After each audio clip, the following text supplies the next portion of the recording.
Today I've just got a short video for you where I'm carving the lid of this box. I started on the wheel so I could carve a perfect circle around the edge here. I just wanted to create a nice frame to go around the design that I'm going to carve.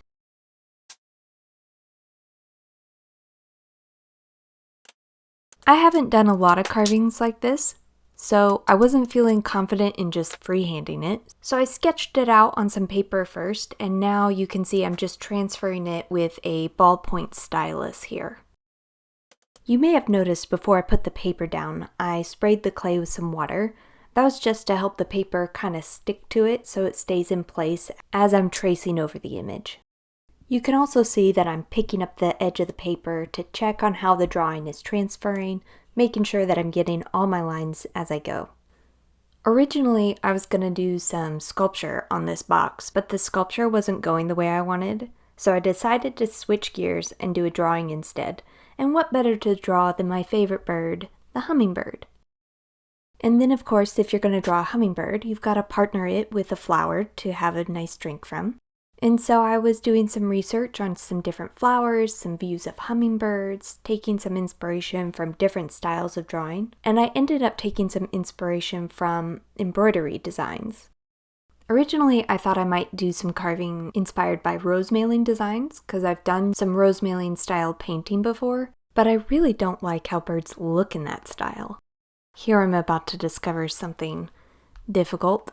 Ugh, my paper stuck to the clay. Probably because I sprayed it with water and then put that pressure on it. But that's okay, that paper will burn off when it's fired. And here you can see I happen to have this extra slab of the same clay that was leather hard, and I tested out the tools to make sure I would get a good carved line the way I wanted. So as I kept looking at different pictures of birds, I landed on these embroidery designs, and they were a perfect fit for what I wanted.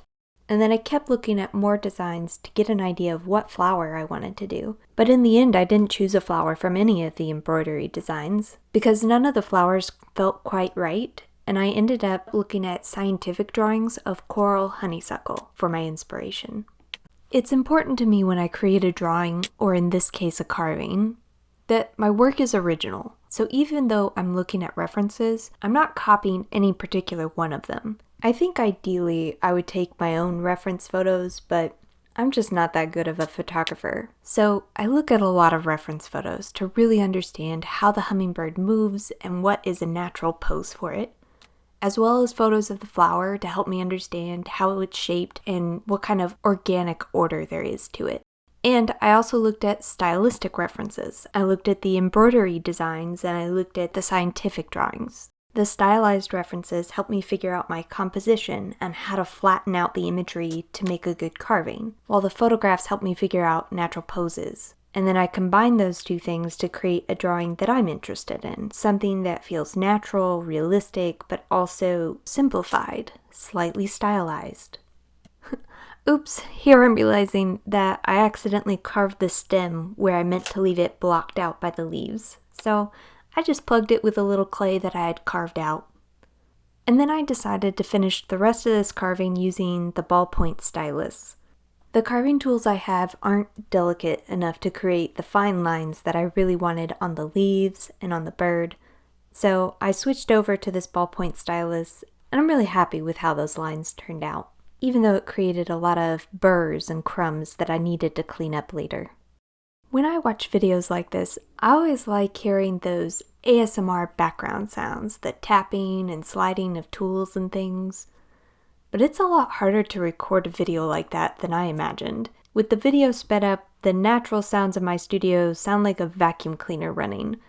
But with some editing, I was able to bring that volume down, and really all you can hear now is me setting down tools. So I don't know if that's a good background noise, but I hope you enjoyed the video. I hope you enjoyed my thought process. And I hope you like the carving. See you in the next one.